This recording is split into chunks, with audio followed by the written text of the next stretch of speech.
பெரியவர்கள் ஏர் உழுவதற்காக மாடுகளை பயன்படுத்தினார்கள். வீரத்திற்காகவும் மாடுகளை பயன்படுத்தினார்கள். அதனால தான் அது ஜல்லிக்கட்டு. இந்த ஜல்லிக்கட்டு நம் மாணவர்கள் திருப்பியும் புதுசாக புதுப்பிச்சாங்க. அப்படியாப்பட்ட வீரக்கலை தான் ஜல்லிக்கட்டு. இந்த ஜல்லிக்கட்டை பார்க்கறதுக்கு இந்த உலகம் முழுவதும் தமிழை பற்றி தெரிந்து கொள்ள வேண்டும் என்றால் ஜல்லிக்கட்டு. இந்த விழாக்களே நடப்பதற்கு காரணம் மன மகிழ்ச்சி தான். ஏன்னா எங்கும் இல்லாத ஒரு விழா நிகழ்ச்சி தான் இது.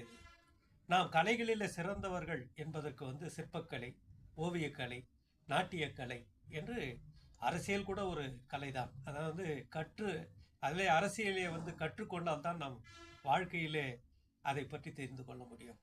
அப்படியாப்பட்ட கலைகளில் சிறந்தவன் தமிழன் என்று சொல்லடா, தலை நிமிர்ந்து நெல்லடா என்று சொல்வார்கள்.